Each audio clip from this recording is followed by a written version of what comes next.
Thank you very much. It's a pleasure to be here again, having been here 2 years ago for the first conference. Yet another CTA talk, but it seems to be a very pertinent hot topic. So, coronary CTA is the first test for chest pain evaluation. For me, this has been an evolution, having originally been a nuclear cardiologist, then a stress echocardiographer, and then when we developed CTA, I felt like we had discovered the holy grail here. For those of you who may not have seen examples of CTA, here's a patient who has a subtotal occlusion of the LAD, confirmed by cardiac cath. Example of a total occlusion of the right coronary artery, again confirmed by cath. And finally, here's a bypass patient. CTA is excellent for bypass surgery and for in-stent restenosis as well. But the purpose of this talk is not really to show you examples of the wide range of applicability, but to talk about the patient with chest pain. And whenever you develop a new technology, with CTA still is compared to the other testing, the proof of concept involves demonstrating superior accuracy, better prognosis, and an improvement in outcomes. In terms of accuracy, it became very clear that the functional tests were not very efficient, because looking at the cardiac catheterization data registry in America, with over 600,000 patients undergoing elective cath, the percentage of patients with obstructive cath findings who had functional testing beforehand was consistently at 45%, meaning it was a flip of the coin. If the stress tests were positive, there was only a 50% chance that the patient would have significant disease. With CTA, there was a 70% chance. In terms of sensitivity and specificity, this is some initial data. The sensitivity in a meta-analysis for CTA was 100%, which clearly nothing is 100%, and the specificity is probably not as high as this meta-analysis showed, but its sensitivity is consistently superior to that of SPECT, MR, and PET. And in terms of individual artery evaluation, CTA is excellent and superior as well, 97%, compared to much lower figures for the myocardial perfusion imaging. Here's a comparison for stenosis in individual arteries, nuclear versus CTA. Nuclear will miss 15% of left main lesions, 19% of proximal LAD, and about a quarter of patients with circumflex and RCA disease. The sensitivity is much better for individual arteries for CTA. Here's a study, and I think the most important kind of comparisons are patients who've undergone both technologies. In other words, patients who've had a nuclear test and a CTA, or a stress echo and a CTA, rather than comparing a series in which patients had an isolated test alone. In this study, CTA had 91% sensitivity and specificity, SPECT 73% sensitivity, 67%, and stress echo only 45%. In this study from Johns Hopkins, which really sort of astonished me, having been a nuclear cardiologist, 391 symptomatic patients were referred for cath with a high disease prevalence, 60%. 52% were intermediate, 46% high. And for the detection of a greater than 50% stenosis, CTA sensitivity was 92%. SPECT only 62%. Specificities were comparable, positive predictive value higher for CTA. Look at the negative predictive value, 0.87, 0.55. After the SPECT test in these patients with multi-vessel disease, you could flip a coin and arrive at the same answer as you could from the stress evaluation. What about prognosis? Nuclear stress testing, normal. Nuclear test, 0.6% event rate per year. Stress echo, 0.9%. What about CTA?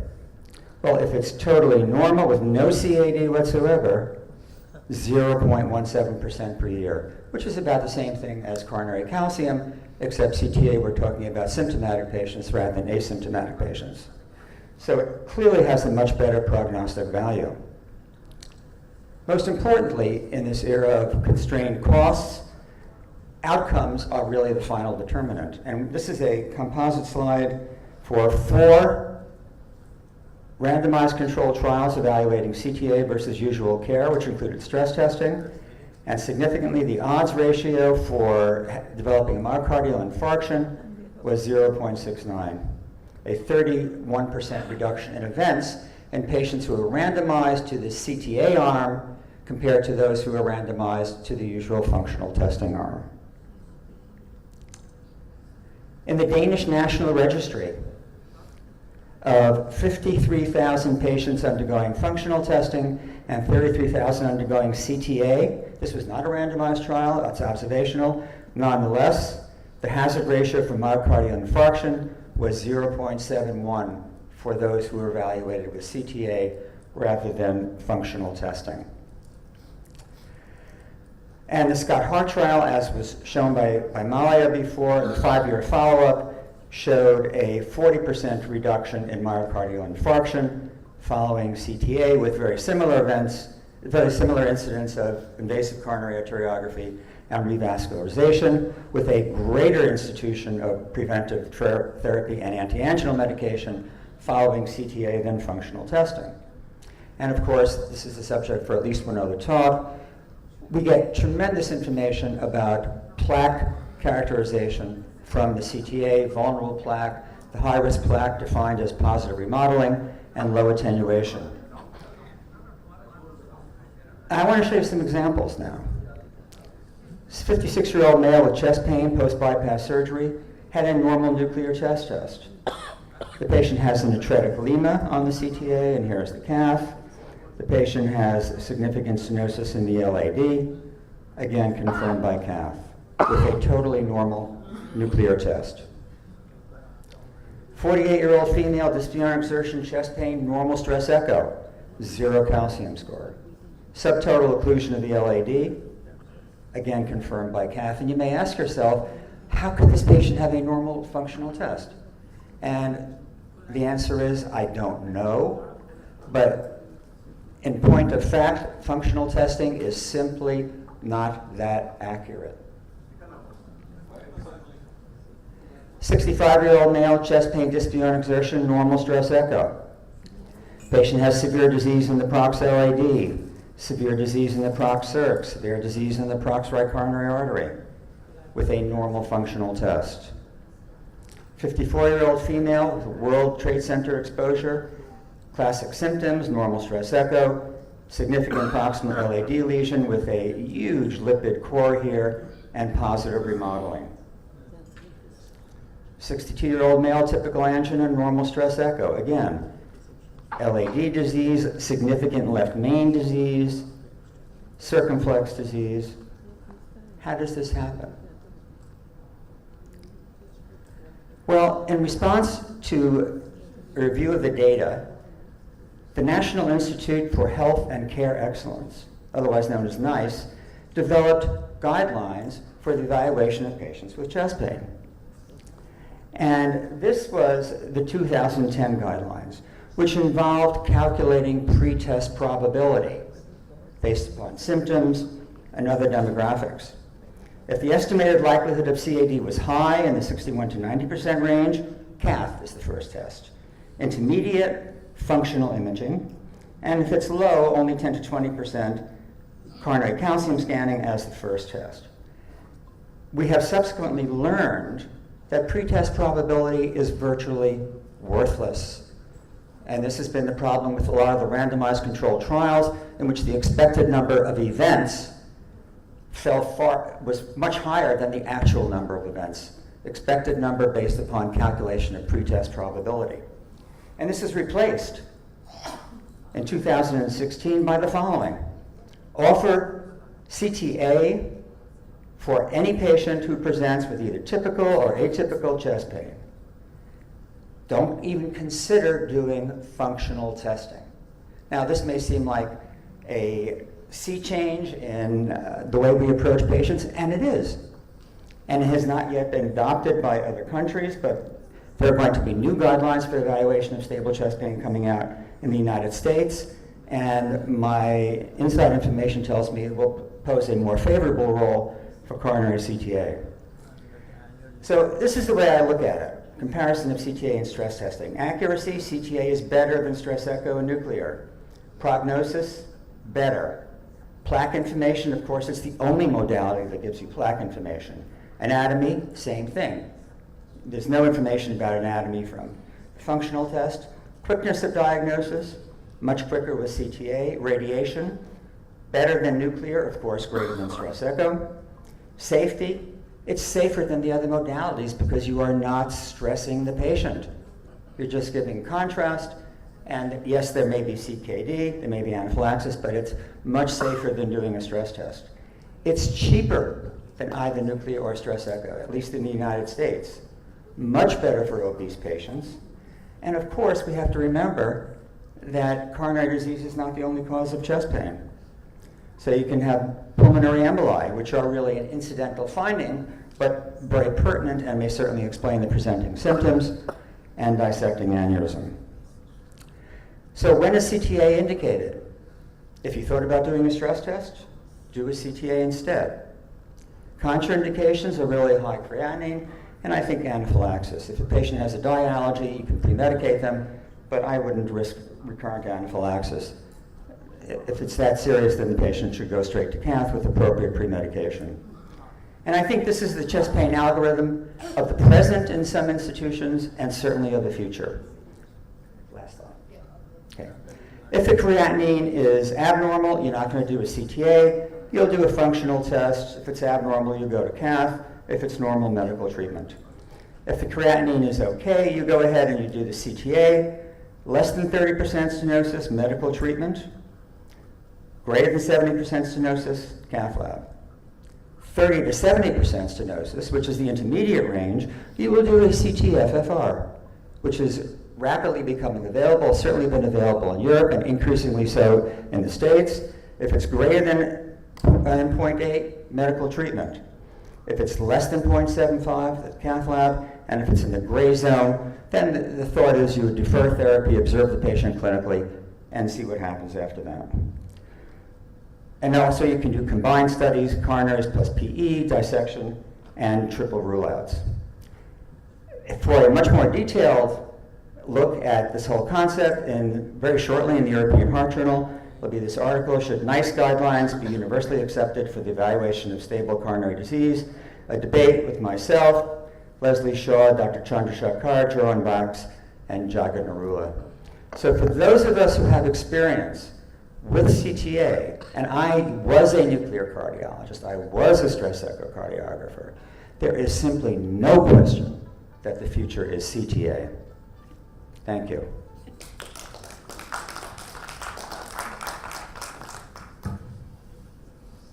Any comment?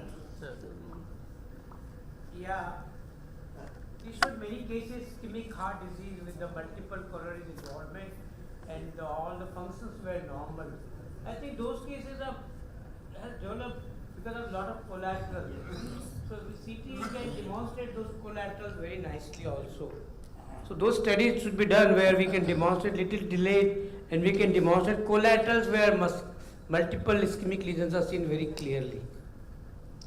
In patients with CTO, instead of entering the cath lab and fumbling around looking for very anti-retrograde, which is a good vessel, everything, we do a road mapping in CTA, your time in the cath lab is less, radiation is less, the hardware wastage is also less. Second thing is in patients with chest pain, typical chest pain, but actually TMT negative, if you do CT and find plaque burden, you can start him boldly on statins. Yeah, these are more peripheral advantages. I think we rarely see collaterals on CTA, even in the presence of total occlusions. But in the presence of double or triple vessel disease is where the functional tests really fall down. In fact, it's impossible to develop detect triple vessel disease on a nuclear scan unless you develop transient ischemic dilatation, which we really don't see that often. Two quick questions. What do you think of the Pacific trial, which showed that PET with fractional flow coronary flow reserve was a little bit better than the CT, number one. Number two, trials that seem to compare CT imaging with functional testing show the CT find more things, people end up with more procedures, but they end up not doing any better clinically. So maybe it ends up doing too many unnecessary procedures. So let me take the first one about PET. What I did not include in this talk is a discussion of PET and MR. PET and MR really have comparable values in terms of sensitivity and specificity. In fact, better specificity than CTA unless you add CTFFR. So I think PET and MR are fine, but what percentage of functional tests are PET and MR? Oh, maybe less than 1%. And will that increase in the future? Perhaps, but the technologies are much more expensive. In terms of, I simply disagree with you about the trials. The trials all show that patients do better with CTA. I showed the data. There are 4 randomized trials so that patients do better. And in terms of increased testing, increased angiography and revascularization, the Scott Hart trial showed no. There was no increase in revascularization or cath. What you will do consistently is decrease the number of normal caths, and the cath lab will then become an interventional suite rather than a diagnostic suite. And I must inform you of one trial that's going to be recruiting now in Europe. It's the Revolution Syntax 3, in which patients are going to be randomized to bypass surgery, 2 arms, 1 based on CTA alone and 2 based on invasive angiography. So will CTA replace diagnostic cath? I think it really may. Where you will make this class 2A or class 2B indication? What you will label it as CT angio as a general? I would say whatever stress testing is, CTA will be better. So if stress testing is a class 1, CTA will be a class 1, or should be a class 1. But remember, there's politics. As compared to coronary angio. Oh, it's compared to coronary angio. No, I think it's too soon to speculate about that. The thing is, I tell you, it's very important. Sometimes general guidelines and everything you will not take you anywhere. It should be the judicious use of every application, every test. Where to do treadmill test, where to do CT angio, when to do CT, and otherwise, as a general statement guideline, nobody can reach anywhere, I tell you. But judicious use of every investigation is a must, unless or until it may be cost effective. Otherwise, so many patients will get harm if CT angio to all people. Cost effective it will not be. Renal dysfunction, other Sir, things. when I was HOD in Chennai, what happened, young people used to come with chest pain in the middle of the night. So they used to have normal ECG. If you set them out, they'll go and spend 25,000 for angio, selling all their jewels. So I told our health secretary, we'll make CT angio only 3,000 rupees, only cost of the time. So by the morning, patient know whether coronary is normal or not. So this we did as a social responsibility. Only 3,000 we used to charge the government section. That had is followed. What happened outside lab people used to tell the technician to repair our machine. Then we passed a rule in the government. If any of common patient comes outside, do only for 3,000. So they could not escape. A comment. So if you look at the sub-analysis of the PROMISE trial, sub-analysis of the PROMISE trial. Post-hoc. Yes. So the flow-limiting stenosis detected on CT had similar outcome to the functional testing. Yes. The only benefit of CT is detection of plaque. Right? So detection, the reason why CT performed better in terms of possible prevention of outcome is the detection of plaque, because it's the plaque that ruptures. It's not the flow-limiting stenosis that ruptures. So we've done a study with carotid ultrasound, with stress echo, on 600 patients, which I have the data. If I have the time, I can show you, where the outcome with stress echo in 7-year follow-up in terms of MI and death is it shows separation. In other words, if it's normal, it's it's relatively better. If it's abnormal, the outcome is bad. However, in normal stress echo, the more patients had undergone events. Where the carotid ultrasound is normal, right?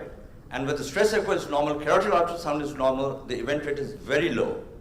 When the stress echo is normal, where the carotid ultrasound is abnormal, the event rate is higher. So the greatest benefit of atherosclerosis in patients with a normal functional study. And it has been shown with carotids now. So the benefit of CT is only so much as it is detecting plaque, not necessarily that it is in the coronary arteries is going to rupture. No, anywhere. So if you detect plaque in the carotid, that will have the same outcome as how you detect in CT.